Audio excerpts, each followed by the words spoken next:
यदा यदा हि धर्मस्य ग्लानिर्भवति भारत अभ्युत्थानम् अधर्मस्य तदात्मानं सृजाम्यहम् परित्राणाय साधूनां विनाशाय च दुष्कृतां धर्म संस्थापनार्थाय संभवामि युगे युगे।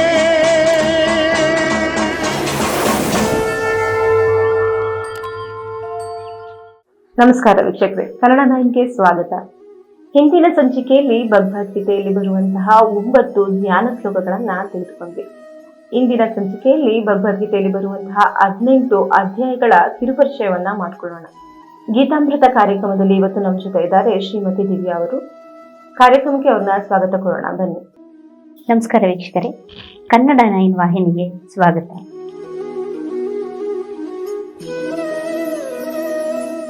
ಓಂ ಶ್ರೀ ಪರಮಾತ್ಮನೇ ನಮಃ. ಶ್ರೀಮದ್ ಭಗವದ್ಗೀತಾ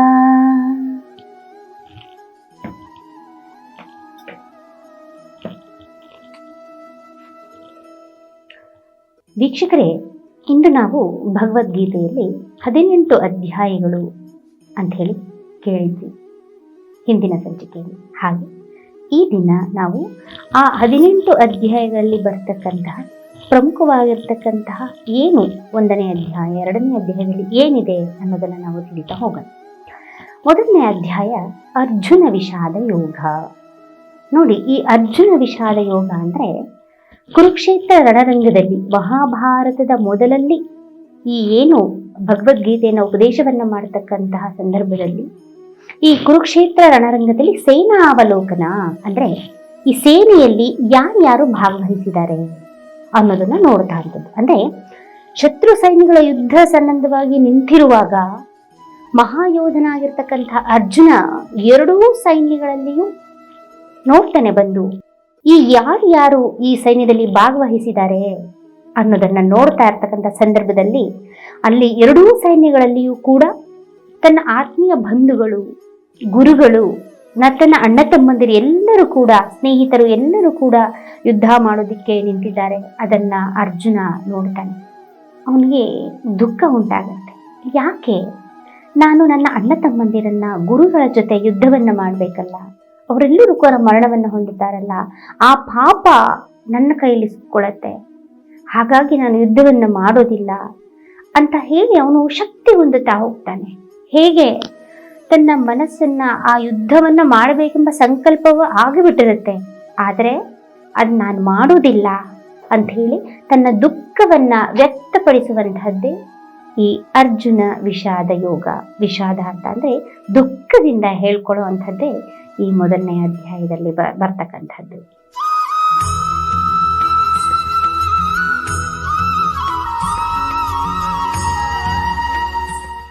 ಎರಡನೇ ಅಧ್ಯಾಯ ಸಾಂಖ್ಯಯೋಗ.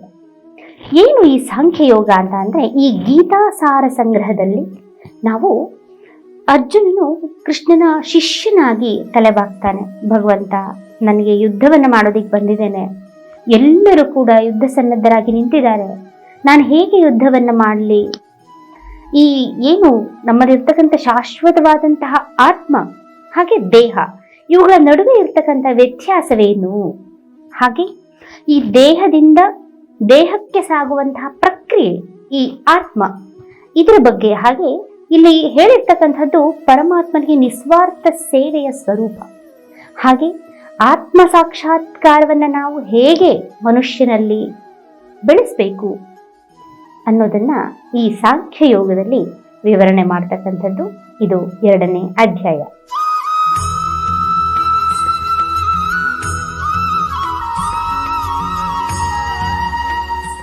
ಮೂರನೇ ಅಧ್ಯಾಯ ಕರ್ಮಯೋಗ.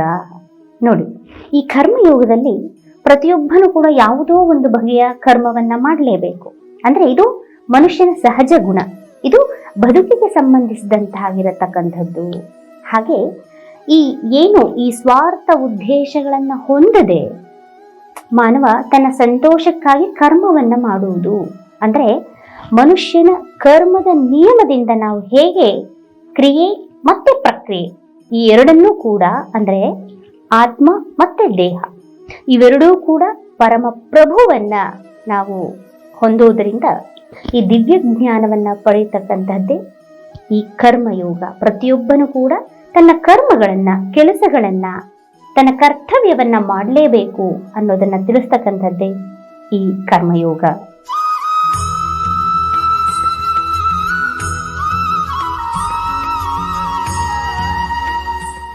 ನಾಲ್ಕನೇ ಅಧ್ಯಾಯ ಜ್ಞಾನ ಕರ್ಮ ಸನ್ಯಾಸ ಯೋಗ. ನೋಡಿ, ಈ ಜ್ಞಾನ ಕರ್ಮ ಸನ್ಯಾಸ ಯೋಗದಲ್ಲಿ ಆತ್ಮ, ದೇವರು ಮತ್ತೆ ಅದರ ಸಂಬಂಧವಾದಂತಹ ಆಧ್ಯಾತ್ಮಿಕ ಜ್ಞಾನ ಹೇಗೆ ಒಂದು ಜೀವಿಯನ್ನ ಪರಿಶುದ್ಧಗೊಳಿಸುತ್ತೋ ಹಾಗೆ ಇಂತಹ ಜ್ಞಾನ ಕರ್ಮಯೋಗದ ಫಲ ಆಗಿರ್ತಕ್ಕಂಥದ್ದು. ಪ್ರತಿಯೊಬ್ಬನು ಜ್ಞಾನವಂತನೇ, ಅದನ್ನ ಸರಿಯಾದ ರೀತಿಯಲ್ಲಿ ಉಪಯೋಗವನ್ನು ಮಾಡ್ಕೋಬೇಕು, ಸದುಪಯೋಗವನ್ನು ಪಡಿಸ್ಕೋಬೇಕು. ಹಾಗೆ ನಮ್ಮ ಈ ಭಗವಂತ ಹೇಳಿರ್ತಕ್ಕಂಥದ್ದು ಗೀತೆ ಪ್ರಾಚೀನ ಇತಿಹಾಸವನ್ನ ನಾವು ಆಗಾಗ ಐಹಿಕ ಜಗತ್ತಿಗೆ ಅದರ ಅರ್ಥವನ್ನ ತಿಳಿಸ್ತಕ್ಕಂತಹ ಕೆಲಸವನ್ನ ಮಾಡ್ತಕ್ಕಂಥದ್ದು ಅದು ಗುರುವಿನಿಂದ ಮಾತ್ರ ಸಾಧ್ಯ. ನಾವು ಆ ಗುರುವಿನ ಬಳಿ ಹೋಗಿ ಅದರ ಅಗತ್ಯವನ್ನ, ಅದರ ಅರ್ಥವನ್ನ ತಿಳ್ಕೊಂಡಾಗ ಮಾತ್ರ ಅದರ ವೈಭವ, ಅದರ ಉತ್ಕೃಷ್ಟತೆ ಹೆಚ್ಚಾಗುವಂಥದ್ದು. ಅದೇ ಈ ಜ್ಞಾನ ಕರ್ಮ ಸನ್ಯಾಸ ಯೋಗ.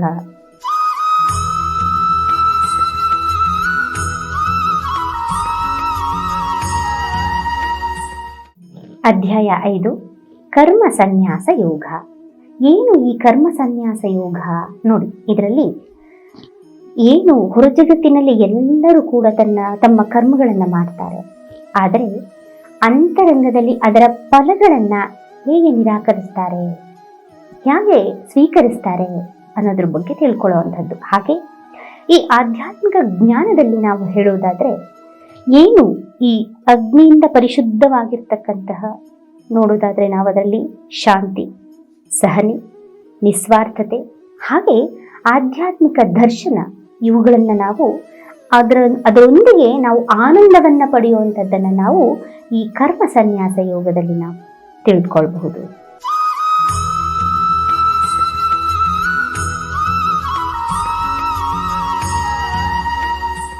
ಅಧ್ಯಾಯ 6 ಧ್ಯಾನ ಯೋಗ. ನೋಡಿ, ಈ ಧ್ಯಾನ ಯೋಗದಿಂದ ನಾವು ನಮ್ಮ ಮನಸ್ಸನ್ನ ಹಾಗೆ ಅದನ್ನ ಹೇಗೆ ನಾವು ನಿಯಂತ್ರಿಸಬಹುದು. ಈ ಮನಸ್ಸು ಚಂಚಲವಾಗಿರ್ತಕ್ಕಂಥದ್ದು. ಈ ಯಾಂತ್ರಿಕವಾದಂತಹ ಈ ಮನಸ್ಸನ್ನ ಪರಿಶುದ್ಧವಾಗಿ ಮಾಡಿಕೊಳ್ಳುವಂತಹ ಒಂದೇ ಒಂದು ಮಾರ್ಗ ಧ್ಯಾನ. ಈ ಧ್ಯಾನದಿಂದ ಮಾತ್ರ ಸಾಧ್ಯ ನಮ್ಮ ಮನಸ್ಸನ್ನು ನಾವು ಹತೋಟಿಯಲ್ಲಿ ಇಟ್ಕೊಳ್ಳುವಂತಹ ಒಂದು ಗುಣ.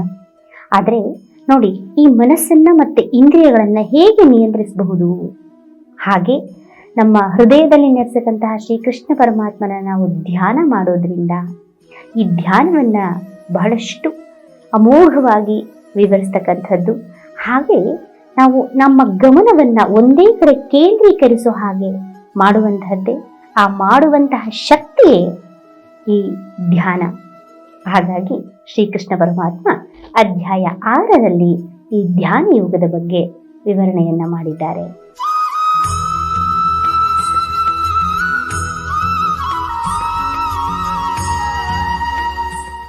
ಅಧ್ಯಾಯ 7 ಜ್ಞಾನ ವಿಜ್ಞಾನ ಯೋಗ. ನೋಡಿ, ಇದು ಭಗವದ್ ಜ್ಞಾನ ಅಂತೇಳಿ ಹೇಳ್ತೀವಿ. ಶ್ರೀಕೃಷ್ಣ ಪರಮಾತ್ಮ ಏನು ಯಾವ ಒಬ್ಬ ಮನುಷ್ಯ ಐಹಿಕವಾದ ಮತ್ತು ಆಧ್ಯಾತ್ಮಿಕವಾದಂತಹ ಪರಮ ಕಾರಣ ಯಾವುದು, ಅದರ ಆಧಾರ ಶಕ್ತಿ ಯಾವುದು ಅಂದ್ರೆ ಪ್ರತಿಯೊಬ್ಬ ಮನುಷ್ಯನು ಸಾಧನೆಯಲ್ಲಿ ತನ್ನ ಏನು ಮುನ್ನಡೆಯುವಾಗ ಆತ್ಮಗಳ ಬಗ್ಗೆ ಅದನ್ನ ಭಕ್ತಿಯಿಂದ ಅವನಿಗೆ ಶರಣಾಗ್ತೇವೆ. ಹಾಗೆ ಪಾಪಾತ್ಮರು ತಮ್ಮ ಮನಸ್ಸುಗಳನ್ನ, ತಮ್ಮ ಪೂಜಾ ವಸ್ತುಗಳನ್ನ ಕಡೆಗೆ ತಿರುಗಿಸುವಂಥದ್ದು. ತಮ್ಮ ಏನು ಪಾಪವನ್ನ ಮಾಡ್ತಕ್ಕಂಥವರು ತಮ್ಮ ಪಾಪದಿಂದ ಪ್ರಾಯಶ್ಚಿತ್ತವನ್ನ ಮಾಡಿಕೊಳ್ಳುವಂತಹ ಒಂದು ಯೋಗವೇ ಜ್ಞಾನ ವಿಜ್ಞಾನ ಯೋಗ.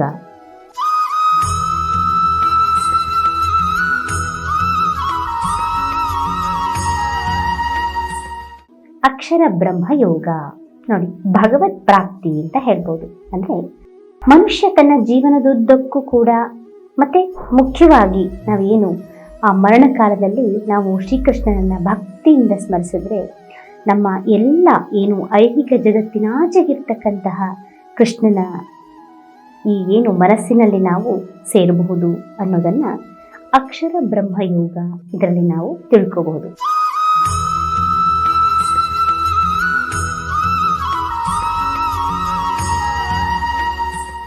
ಅಧ್ಯಾಯ 9 ರಾಜವಿದ್ಯಾ ರಾಜಗುಹ್ಯ ಯೋಗ. ಈ ರಾಜವಿದ್ಯಾ ರಾಜಗುಹ್ಯ ಯೋಗದಲ್ಲಿ ಪರಮ ಗುಹ್ಯ ಜ್ಞಾನವನ್ನು ಪಡೆಯತಕ್ಕಂಥದ್ದು. ಅಂದರೆ ಶ್ರೀಕೃಷ್ಣ ಪರಮಾತ್ಮ ಏನು ಈ ದಿವ್ಯ ಭಕ್ತಿಯಿಂದ ಆತ್ಮ ಹೇಗೆ ಶಾಶ್ವತವಾಗಿ ಅವನೊಂದಿಗೆ ಬಾಂಧವ್ಯವನ್ನು ಪಡೆಯುತ್ತೆ, ಹಾಗೆ ತನ್ನ ಪರಿಶುದ್ಧವಾದ ಭಕ್ತಿಯಿಂದ ನಾವು ಏನು ಮಾಡಬಹುದು, ಆ ಮನುಷ್ಯನು ಆ ಪರಿಶುದ್ಧವಾದ ಭಕ್ತಿಯನ್ನ ಭಗವಂತನಿಗೆ ಕೊಡೋದ್ರಿಂದ ದಿವ್ಯ ಲೋಕವನ್ನ ಹೊಂದಬಹುದು ಅನ್ನೋದನ್ನ ಈ ಬಗೆಗೆ ಈ ಶ್ರೀಕೃಷ್ಣ ಪರಮಾತ್ಮ ಹೇಳುವಂಥದ್ದೇ ಈ ರಾಜವಿದ್ಯಾ ಗುಹ್ಯ ಯೋಗ.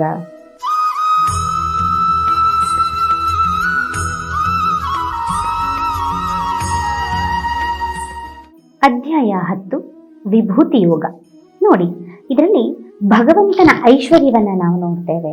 ಏನು ಭಗವಂತನ ಐಶ್ವರ್ಯ ಅಂದ್ರೆ ನೋಡಿ, ಈ ಆಧ್ಯಾತ್ಮಿಕ ಜಗತ್ತಿನಲ್ಲಿ ನಾವು ಶಕ್ತಿ, ಸೌಂದರ್ಯ, ವೈಭವ ಮತ್ತೆ ಭವ್ಯತೆಯನ್ನು ತೋರಿಸುವಂತಹ ಅದ್ಭುತ ಘಟನೆಗಳನ್ನೆಲ್ಲ ನಾವು ನೋಡ್ತೇವೆ. ಹಾಗೆ ಕೃಷ್ಣನ ದೈವಿ ಶಕ್ತಿಗಳನ್ನ, ಐಶ್ವರ್ಯದ ಭಾಗಶಃ ಅವಲ್ಲ, ಹಾಗೆ ಎಲ್ಲ ಕಾರಣಗಳು ಪರಮ ಕಾರಣಗಳಾಗಿರ್ತಕ್ಕಂಥದ್ದು. ಹಾಗೆ ಈ ವಸ್ತುಗಳ ಆಧಾರ ಮತ್ತೆ ಅದರ ಸಾರವಾಗಿ ಕೃಷ್ಣನು ಎಲ್ಲ ಜೀವಿಗಳನ್ನ ಪೂಜೆಯ ಪರಮ ವಸ್ತುವನ್ನಾಗಿ ಮಾಡಿಕೊಂಡಿರ್ತಕ್ಕಂಥದ್ದು ಈ ವಿಭೂತಿ ಯೋಗದ ವಿಶೇಷತೆಯಾಗಿರ್ತಕ್ಕಂಥದ್ದು.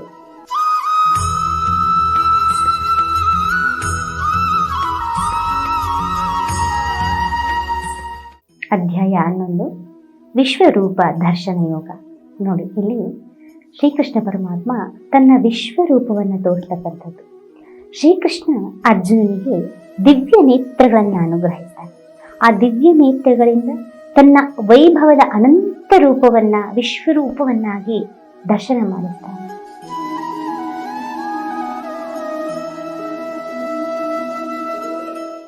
ಹೇಗೆ ಈ ಸಂದೇಹಾತೀತವಾಗಿರ್ತಕ್ಕಂಥ ತನ್ನ ದೈವತ್ವವನ್ನ ಸಿದ್ಧ ಮಾಡಿ ತೋರಿಸುವಂಥ ಕೆಲಸವನ್ನ ಶ್ರೀಕೃಷ್ಣ ಪರಮಾತ್ಮ ಮಾಡ್ತಾರೆ, ಹಾಗೆ ತನ್ನ ಸರ್ವ ಸುಂದರ ಅಂದರೆ ಮಾನವ ಸದೃಶ ರೂಪವು ದೇವೋತ್ತಮನಾಗಿರ್ತಕ್ಕಂತಹ ಮೂಲ ರೂಪವನ್ನ ಶ್ರೀಕೃಷ್ಣ ಪರಮಾತ್ಮ ಅರ್ಜುನನಿಗೆ ದರ್ಶನವನ್ನ ಮಾಡುವಂಥ ಸೌಭಾಗ್ಯ. ಈ ವಿಶ್ವರೂಪ ದರ್ಶನವನ್ನ ಭಕ್ತಿ ಸೇವೆಯಿಂದ, ಭಕ್ತಿಪೂರ್ವಕವಾದಂತಹ ಸೇವೆಯಿಂದ ಮಾತ್ರ ಇದನ್ನ ನೋಡೋದಕ್ಕೆ ಸಾಧ್ಯ. ಅದು ಅರ್ಜುನನಿಗೆ ಮಾತ್ರ ಆ ದಿವ್ಯ ನೇತ್ರಗಳನ್ನು ಅನುಗ್ರಹಿಸಿ ತನ್ನ ವಿಶ್ವರೂಪ ದರ್ಶನವನ್ನ ಮಾಡಿಸುವಂಥದ್ದೇ ಈ ವಿಶ್ವರೂಪ ದರ್ಶನ ಯೋಗ.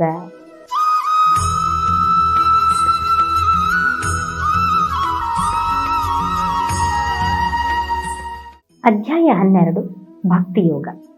ಈ ಭಕ್ತಿ ಯೋಗದಲ್ಲಿ ಭಕ್ತಿ ಪ್ರಮುಖವಾಗಿರ್ತಕ್ಕಂಥದ್ದು. ಅಂದರೆ ಕೃಷ್ಣನಲ್ಲಿ ನಾವು ಪರಿಶುದ್ಧವಾಗಿ ಇರ್ತಕ್ಕಂತಹ ಭಕ್ತಿಪೂರ್ವಕವಾದಂತಹ ಒಂದು ಮನಸ್ಸಿನಿಂದ ನಾವು ಸೇವೆಯನ್ನು ಮಾಡಿದಾಗ ಈ ಶ್ರೀಕೃಷ್ಣನ ಪರಿಶುದ್ಧವಾಗಿರ್ತಕ್ಕಂತಹ ಭಕ್ತಿಪೂರ್ವಕ ಸೇವೆಯು ಒಂದು ಅತ್ಯುನ್ನತವಾಗಿರ್ತಕ್ಕಂತಹ ಮಾರ್ಗವಾಗಿರ್ತಕ್ಕಂಥದ್ದು. ಹೇಗೆ ನೋಡಿ, ಇಲ್ಲಿ ಪರಮ ಮಾರ್ಗವನ್ನು ಅನುಸರಿಸುವವರು ಈ ದೈವೀ ಗುಣವನ್ನ ಬೆಳೆಸಿಕೊಳ್ತಾರೆ. ಯಾವುದರ ಮುಖಾಂತರ?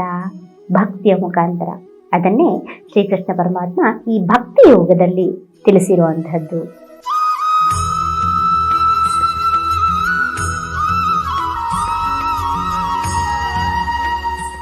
ಅಧ್ಯಾಯ 13 ಕ್ಷೇತ್ರಜ್ಞ ವಿಭಾಗ ಯೋಗ.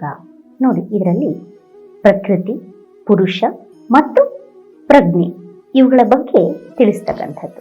ಅಂದರೆ ಇದರಲ್ಲಿ ದೇಹ ಮತ್ತೆ ಆತ್ಮ ಈ ಎರಡರ ನಡುವೆ ಮೀರಿದಂತಹ ಪರಮಾತ್ಮನ ಗುಣ, ಅವುಗಳ ನಡುವೆ ಇರ್ತಕ್ಕಂತಹ ವ್ಯತ್ಯಾಸವನ್ನ ಅರ್ಥ ಮಾಡಿಕೊಳ್ಳುವಂತಹದ್ದೇ ಈ ಕ್ಷೇತ್ರಜ್ಞ ವಿಭಾಗ ಯೋಗದಲ್ಲಿ ಇರ್ತಕ್ಕಂಥದ್ದು.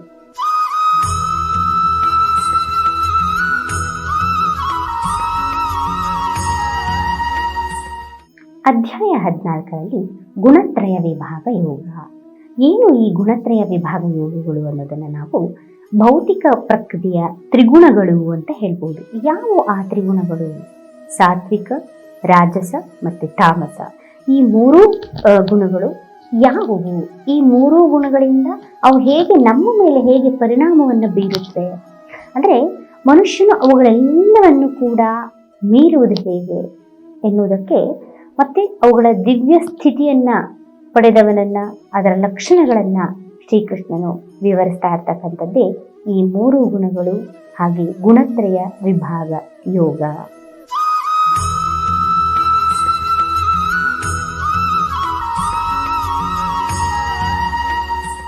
ಅಧ್ಯಾಯ 15 ಪುರುಷೋತ್ತಮ ಯೋಗ.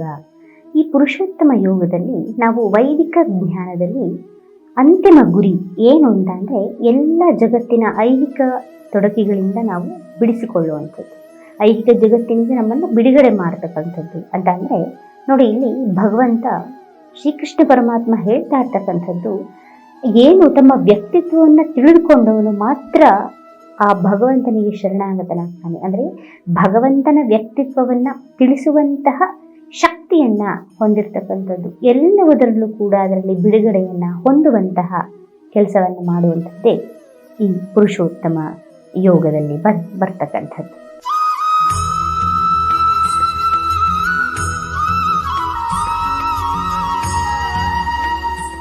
ಅಧ್ಯಾಯ 16 ದೈವಾಸುರ ಸಂಪದ ವಿಭಾಗ ಯೋಗ. ಈ ಇದರಲ್ಲಿ ನಾವು ದೈವ ಮತ್ತು ಅಸುರ ಈ ಇಬ್ಬರ ಗುಣಗಳ ಬಗ್ಗೆ ತಿಳ್ಕೊಳ್ಳುವಂಥದ್ದು. ಅಂದರೆ ಇದರಲ್ಲಿ ನೋಡಿ, ನಾವು ಏನು ಈ ದೈವಿ ಗುಣಗಳನ್ನು ಹೊಂದಿರತಕ್ಕಂಥವರು ಹಾಗೆ ಅಸುರಿ ಗುಣಗಳನ್ನು ಹೊಂದಿರತಕ್ಕಂಥದ್ದು. ಅಂದರೆ ಈ ಅಸುರ ಗುಣಗಳನ್ನು ಹೊಂದಿರತಕ್ಕಂಥವರು ಅಂದರೆ ತಮ್ಮ ಏನು ಧರ್ಮ ಗ್ರಂಥಗಳಲ್ಲಿರ್ತಕ್ಕಂಥದ್ದನ್ನು ಮಾಡದೆ ಮನಸ್ಸೋ ಇಚ್ಛೆ ತಮ್ಮ ಮನಸ್ಸಿಗೆ ಬಂದಂತೆ ವರ್ತನೆಯನ್ನು ಮಾಡ್ತಕ್ಕಂಥದ್ದು, ಕೆಲಸಗಳನ್ನು ಮಾಡ್ತಕ್ಕಂಥದ್ದು, ಇವರ ಗುಣಗಳು ಹೇಗಿರುತ್ತೆ. ಹಾಗೆ ದೈವಿ ಗುಣಗಳು ಅಂದರೆ ಈ ಧರ್ಮಕ್ಕೆ ಹತ್ತಿರವಾಗಿರ್ತಕ್ಕಂತಹ ಧರ್ಮದ ಪರಿಪಾಲನೆಯಲ್ಲಿ ಮಾಡ್ತಕ್ಕಂಥವ್ರು, ಏನು ಆ ಧರ್ಮಗಳಲ್ಲಿ ತಿಳಿಸ್ತಕ್ಕಂಥವುಗಳನ್ನ ಅನುಸರಣೆ ಮಾಡ್ತಕ್ಕಂಥದ್ದು, ಇವೆಲ್ಲವೂ ಕೂಡ ದೈವಿ ಗುಣಗಳಾಗಿರ್ತಕ್ಕಂಥದ್ದು.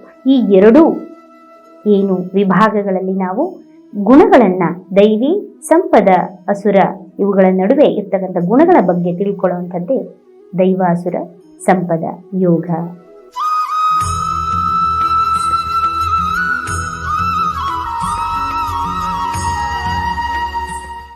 ಅಧ್ಯಾಯ 17 ಶ್ರದ್ಧಾತ್ರಯ ವಿಭಾಗ ಯೋಗ. ನೋಡಿ, ಇಲ್ಲಿ ಶ್ರದ್ಧೆಯ ಪ್ರಭೇದಗಳು.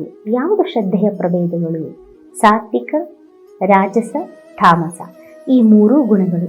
ಹೇಗೆ ಈ ರಾಜಸ ಮತ್ತು ತಾಮಸ ಗುಣಗಳು ತಮ್ಮ ಏನು ಶ್ರದ್ಧೆ ಇಲ್ಲದಿರುವಂಥದ್ದು, ಅಶಾಶ್ವತವಾದ ಕರ್ಮಗಳನ್ನು ಮಾಡ್ತಕ್ಕಂಥದ್ದು, ಇವೆಲ್ಲವೂ ಕೂಡ ಇದರಿಂದ ಐಹಿಕ ಕರ್ಮಗಳು ಲಭಿಸುವಂಥದ್ದು. ಹಾಗೆ ಇಲ್ಲಿ ಸಾತ್ವಿಕ ಗುಣಗಳು ಅಂತ ಅಂದರೆ ಒಳ್ಳೆ ಸಜ್ಜನರ ಒಳ್ಳೆಯ ಗುಣನಡತೆಗಳನ್ನು ಹೊಂದಿರತಕ್ಕಂಥದ್ದು. ಹಾಗೆ ತಮ್ಮ ಹೃದಯದಲ್ಲಿ ಪರಿಶುದ್ಧವಾಗಿರ್ತಕ್ಕಂತಹ ಕರ್ಮಗಳನ್ನು ಮಾಡುವಂತಹದ್ದು. ಹಾಗೆ ನೋಡಿ, ಇದರಲ್ಲಿ ಶ್ರೀಕೃಷ್ಣ ಪರಮ ಶ್ರೇಷ್ಠವಾಗಿರ್ತಕ್ಕಂತಹ ಶ್ರದ್ಧಾ ಭಕ್ತಿಯನ್ನು ಹೊಂದಿರತಕ್ಕಂಥದ್ದನ್ನು ನಾವು ಈ ಶ್ರದ್ಧಾತ್ರಯ ವಿಭಾಗ ಯೋಗದಲ್ಲಿ ವಿವರಣೆ ಮಾಡ್ತಕ್ಕಂಥದ್ದು.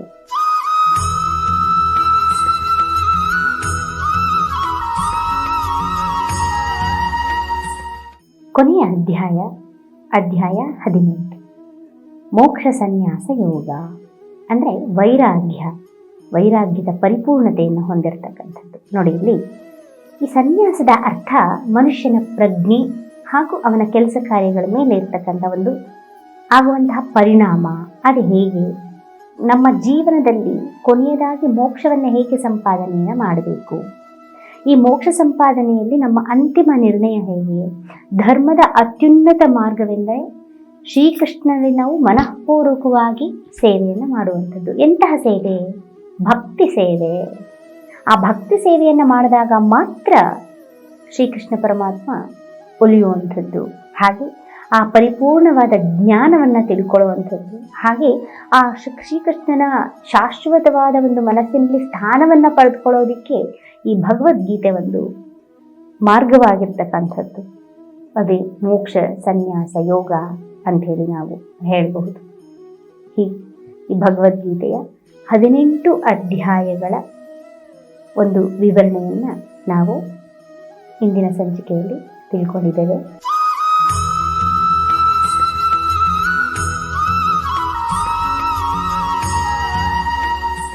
ಈ ಭಗವದ್ಗೀತೆ ನಮ್ಮ ಆಧುನಿಕ ಜಗತ್ತಿನಲ್ಲಿ, ಅದರಲ್ಲೂ ಮಕ್ಕಳಿಗೆ ಬಹಳಷ್ಟು ಪ್ರಯೋಜನವಾಗ್ತಕ್ಕಂಥದ್ದು. ಯಾಕೆ ಅಂತ ಅಂದರೆ ನೋಡಿ, ಇವಾಗ ಈ ಮಕ್ಕಳು ಮಾನಸಿಕ ಒತ್ತಡ, ಭಯ ಇವೆಲ್ಲವನ್ನು ಕೂಡ ಅನುಭವಿಸ್ತಾ ಇದ್ದಾರೆ. ಆದರೆ ಈ ಭಗವದ್ಗೀತೆಯಿಂದ, ಹಾಗೆ ಪ್ರತಿದಿನ ಈ ಭಗವದ್ಗೀತೆಯನ್ನು ಪಾರಾಯಣ ಮಾಡೋದರಿಂದ, ಪಠಣ ಮಾಡೋದರಿಂದ, ಅಟ್ಲೀಸ್ಟ್ ಒಂದು ದಿವಸಕ್ಕೆ ಒಂದು ಶ್ಲೋಕದಂತೆ ಹೇಳಿ, ಹಾಗೆ ಪ್ರತಿದಿನ ಧ್ಯಾನವನ್ನು ಮಾಡಿ ಶ್ಲೋಕವನ್ನು ಪಠಣ ಮಾಡೋದರಿಂದ ಅವರಲ್ಲಿರ್ತಕ್ಕಂತಹ ಮಾನಸಿಕ ಒತ್ತಡ, ಖಿನ್ನತೆ, ಭಯ ಇವೆಲ್ಲವೂ ಕೂಡ ದೂರ ಆಗಿ ಅವರು ಮನಸ್ಸಿನಲ್ಲಿ ಶಾಂತಿ, ನೆಮ್ಮದಿ, ಸಮಾಧಾನವನ್ನು ತಂದುಕೊಳ್ಬೋದು. ಇತ್ತೀಚೆಗೆ ಅವರಲ್ಲಿ ಗುರು ಹಿರಿಯರಲ್ಲಿ ಇರ್ತಕ್ಕಂತಹ ಒಂದು ಗೌರವ ಭಾವನೆಯೂ ಕೂಡ ಇದರಿಂದ ಹೆಚ್ಚಾಗುತ್ತದೆ. ಇದು ನಮ್ಮ ಸನಾತನ ಸಂಸ್ಕೃತಿಯ ಒಂದು ದೈವಿ ಶಕ್ತಿ, ಒಂದು ದೈವಿ ಗ್ರಂಥ ಅಂತ ಹೇಳಬಹುದು. ಹಾಗೆ ಇದನ್ನು ಪ್ರತಿ ಮನೆಗಳಲ್ಲೂ ನೀವು ಭಗವದ್ಗೀತೆಯ ಬುಕ್ಕನ್ನು ಇಟ್ಟು ಅದನ್ನು ಪ್ರತಿದಿನ ಪಾರಾಯಣ ಮಾಡೋದರಿಂದ ಅಟ್ಲೀಸ್ಟ್ ಒಂದು ಶ್ಲೋಕ, ಒಂದು ದಿನಕ್ಕೆ ಒಂದು ಶ್ಲೋಕದಂತೆ ಕಲಿತ್ರೆ ನಿಮ್ಮ ಮನೆಯಲ್ಲಿ ಸುಖ, ಶಾಂತಿ, ನೆಮ್ಮದಿ ಎಲ್ಲವೂ ಕೂಡ ದೊರಕುತ್ತೆ. ಹಾಗೆ ನಾವು ಏನು ನಮ್ಮ ಈ ಸಮಾಜದಲ್ಲಿ ಇರ್ತಕ್ಕಂತಹ ಒಂದು ಅನ್ಯೋನ್ಯವಾದಂತಹ ಸಂಬಂಧವನ್ನು ಗುರುತಿಸ್ಕೋಬೇಕಾದ್ರೆ ಈ ಭಗವದ್ಗೀತೆ ಒಂದು ಒಳ್ಳೆಯ ಪಾಠ ಅಂಥೇಳಿ ಹೇಳಬಹುದು. ಹಾಗೆ ಇಂದಿನ ನಮ್ಮ ಆಧುನಿಕ ಜಗತ್ತಿನಲ್ಲಿ ನಾವು ಈ ಭಗವದ್ಗೀತೆಯನ್ನು ಪ್ರತಿ ಮನೆಯಲ್ಲೂ ಕೂಡ ಇದನ್ನು ಪಾರಾಯಣವನ್ನು ಮಾಡಬೇಕು, ಪ್ರತಿ ಮನೆಯಲ್ಲೂ ಕೂಡ ಪಠಣವನ್ನು ಮಾಡಬೇಕು. ಈ ಭಗವದ್ಗೀತೆಯ ಪಾರಾಯಣದಿಂದ ನಿಮ್ಮ ಮಕ್ಕಳಿಗೆ ಸುಖ, ಶಾಂತಿ, ನೆಮ್ಮದಿ ಎಲ್ಲವೂ ದೊರಕುತ್ತದೆ. ಹಾಗೆ ನೀವೊಂದು ಸಂಸ್ಕಾರವನ್ನು ಮನೆಯಲ್ಲಿ ಒಂದು ಸಂಸ್ಕಾರವನ್ನು ಕಲಿಸ್ತೇವೆ. ಏನು ಪ್ರತಿದಿನ ಭಗವದ್ಗೀತೆಯನ್ನು ಪಠಣ ಮಾಡುವಂಥದ್ದು, ಧ್ಯಾನವನ್ನು ಮಾಡ್ತಕ್ಕಂಥದ್ದು, ಇದೆಲ್ಲವನ್ನು ಮಾಡಿದರೆ ಮಕ್ಕಳ ಮನಸ್ಸಿನಲ್ಲಿ ಮಾನಸಿಕ ಖಿನ್ನತೆ ಬರುವುದಿಲ್ಲ, ಶಾಂತಿ, ಸಮಾಧಾನವಾಗಿ ಇರ್ತಾರೆ. ಹಾಗೆ ಪ್ರತಿಯೊಬ್ಬರ ಮನೆಯಲ್ಲೂ ಈ ಭಗವದ್ಗೀತೆಯ ಪಠಣವನ್ನು ಮಾಡಬೇಕು ಅಂತ ಹೇಳ್ತಾ ಈ ಭಗವದ್ಗೀತೆಯ 18 ಅಧ್ಯಾಯಗಳ ಒಂದು ಕಿರು ಪರಿಚಯವನ್ನು ಮುಗಿಸ್ತಾ ಇದ್ದೇವೆ.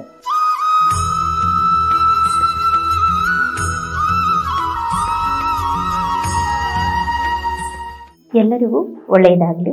ಮುಂದಿನ ಸಂಚಿಕೆಯಲ್ಲಿ ಈ ಮೊದಲನೇ ಅಧ್ಯಾಯದಿಂದ ಆ ಶ್ಲೋಕಗಳಲ್ಲಿರ್ತಕ್ಕಂತಹ ಅರ್ಥಗಳು, ಎಲ್ಲವನ್ನು ನಾವು ತಿಳ್ಕೊಳ್ತಾ ಹೋಗೋಣ.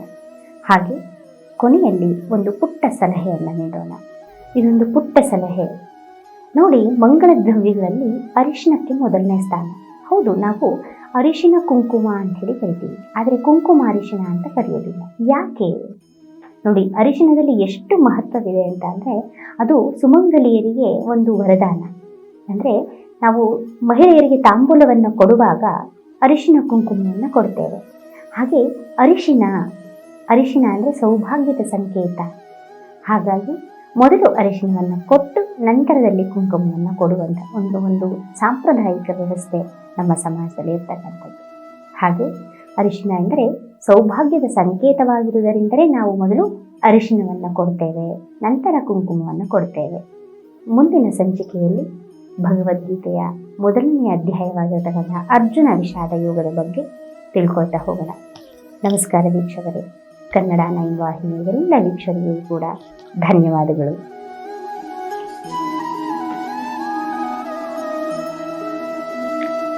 ಶ್ರೀಕೃಷ್ಣಾರ್ಪಣಮಸ್ತು. ಇಂದಿನ ಸಂಚಿಕೆಯಲ್ಲಿ ಭಗವದ್ಗೀತೆಯಲ್ಲಿ ಬರುವಂತಹ 18 ಅಧ್ಯಾಯಗಳ ಕಿರುಪರಿಚಯವನ್ನ ಮಾಡಿಕೊಂಡ್ವಿ. ಮುಂದಿನ ಸಂಚಿಕೆಯಲ್ಲಿ ಮತ್ತೆ ಭೇಟಿಯಾಗೋಣ. ನೋಡ್ತಾ ಇರಿ ಕನ್ನಡ 9, ಇದು ಕನ್ನಡಿಗರ ಕಣ್ಣು. ಧನ್ಯವಾದಗಳು.